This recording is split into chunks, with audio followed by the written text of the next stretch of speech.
ప్రతిరోజు కోట్ల మంది చూస్తున్న social media Facebook, WhatsApp, Instagram, YouTube ద్వారా మీ వ్యాపారం ప్రమోట్ చేయబడును LBR digital marketing services. Screen మీద ఉన్న నెంబర్ కాల్ చేయండి. బెస్ట్ డిజిటల్ మార్కెటింగ్ అండి. ఇప్పుడే ఈ నెంబర్ కాల్ చేయండి. LBR digital marketing.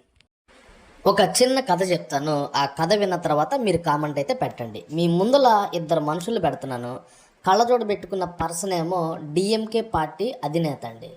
పక్క పర్సన్ ఏమో ఏడిఎంకే అనమాట. ఈ రెండు పార్టీలు సుమారు 60-70 సంవత్సరాల చరిత్ర ఉందండి. ఈ రెండు పార్టీలు కూడా ఎలా అంటే, మన ఆంధ్రాలో వైసీపీ పార్టీ, టీడీపీ పార్టీ ఎలాంటి భద్ర శత్రువులో అలాంటి భద్ర శత్రువులు అనమాట ఈ ఇద్దరు మనుషులు. ఒకళ్ళు డిఎంకే పార్టీ, రెండు ఏడిఎంకే పార్టీ. అంత ఘోరంగా ఇద్దరి మధ్యన శత్రుత్వం అయితే ఉంది. అయితే ఇక్కడ చాలామంది కామెంట్ చేస్తున్నారు సోషల్ మీడియాలో, వీళ్ళిద్దరు కలిసి జోసెఫ్ విజయ్ని ఓడగొడతారు అని కొంతమంది కామెంట్లు పెడుతున్నారు. ఈ రెండు పార్టీలు కూడాను హిందూయిజానికి వ్యతిరేకం అండి. ఎస్, మీరు విన్నది నిజమండి. హిందూయిజానికి, క్యాస్టిజానికి చాలా వ్యతిరేకమైన పార్టీలు వీళ్ళు. ఈ ఈ కరుణానిధి అనే ఒక వ్యక్తి, అంటే ఇప్పుడు కళ్ళజోడు పెట్టుకున్నారు కదా, వాళ్ళ నాన్న ఒకసారి ఏమన్నాడంటే రాముడు దేవుడు కాదన్నాడు. తెలుసా మీకు ఆ విషయం? ఈ రెండు పార్టీలు కూడా ఒక విధంగా, డిఎంకే పార్టీ అయితే క్యాస్టిజానికి, హిందూయిజానికి చాలా వాటికి వ్యతిరేకత అండి. అయితే ఇప్పుడు ఈ రెండు పార్టీలు కలుస్తాయా? కలవు, 100% కలవు అండి. ఈ రెండు పార్టీలు ఎందుకు కలుస్తాయి?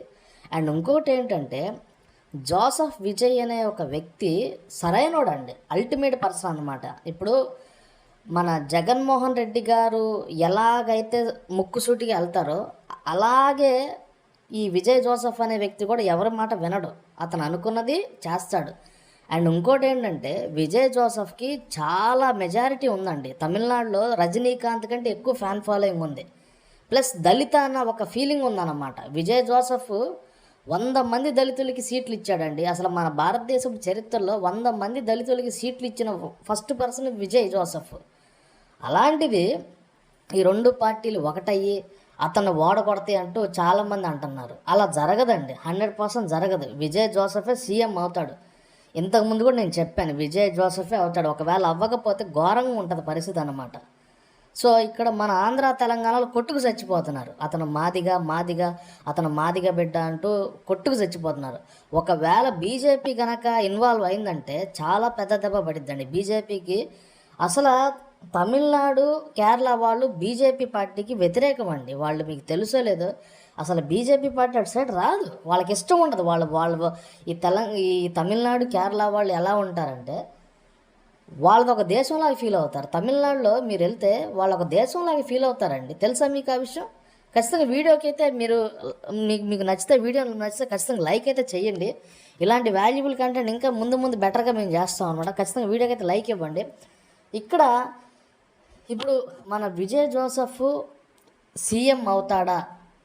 కొంతమంది ఏమంటున్నారు, అతను మొత్తం రాజీనామా చేస్తారు, మా మంత్రులు, ఎమ్మెల్యేలు అందరూ కూడా రాజీనామా చేస్తారు. రాజీనామా చేయరండి, చూస్తూ ఉండండి. విజయ్ జోసెఫే సీఎం అవుతారు. బీజేపీ పార్టీ ఇన్వాల్వ్ అయ్యి విజయ్ జోసెఫ్ జోలికి వెళ్ళింది అనుకోండి, అక్కడ ఘోరంగా అయిపోద్ది అన్నమాట పరిస్థితి. అయినా బీజేపీ విజయ్ జోసెఫ్ దగ్గరికి వెళ్ళదు. ఎందుకంటే విజయ్ జోసెఫ్ కానీ, డిఎంకే, ఏడిఎంకే పార్టీ కానీ బీజేపీ పార్టీతో కలవరాళ్ళు. అసలు బీజేపీ పార్టీని కలుపుకోరాళ్ళు. వాళ్ళ సిద్ధాంతాలంతా కూడా మాదొక దేశం, మేము ఒక ప్రత్యేక జాతి, ద్రవిడ జాతి అన్న వాళ్ళకి ఫీలింగ్ ఉంది.